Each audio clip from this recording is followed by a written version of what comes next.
akkam jirtu ilmaan Oromoo nagaadhaa maatiin waatiin maasiin gaasiin hundumtuu nagaadhaa sho bakka jirtan jiraattanii bakka nagaa taatan bakka fayyaa taatan anis kunoo fayyaa ta'een isin wajjin wal arguudhaaf malee egaa dhimma afaanii keessaan bawarras ani guddinaaf dandeettii afaan Oromoo ga'umsa afaan Oromoon dhaloota barsiisuu barbaada mee arrammoo walaloo tokkoon fudhee gara keessan dhufa walaloon koo arraas gaaffiidha attamittiin urjiidhaaf addeessi jarri ifa laatu of hin danda'an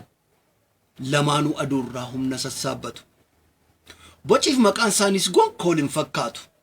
garuu nuuf aduun tokkuma jechuudhaan baannatu attamittiin daaraa fakkii daakuu fakkii daaraa kokorii kabunaa jechuun duruu jira mitiin dubbii haaraa bolaalee ka qumxaa qabolaalee garii qullaa dhaabee sarbaa gadol caalee tokkon jedhaan hiree wallaalaa nuu laalee lachuu lukaan seeneef wal fakkaate malee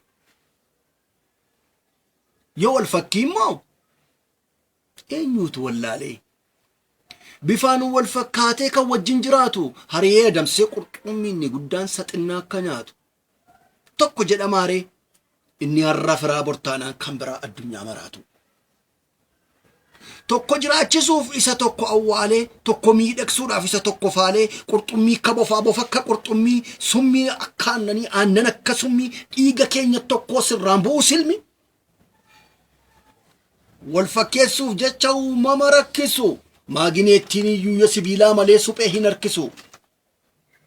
wal jala miliqaa akka lolan daaqqoo uumama waaqayyoo isa manaaf baqqoo tokkoomsuuf carraaquu ni danqaan baaqu sareen akka leencaaf leenci akka saree mana manaan dhibu manni maaliin horree jechuun gaarii miti jiraa fakkeessuudhaaf waan kaleessan jirra ashaboo fakkaatus haddeenyi cirracha arba isheen taasisu of bokoksuu irraacha lukku ilaallachaa haablee qalmaa baaftaa qomborsaa barbaacha horaa bulaa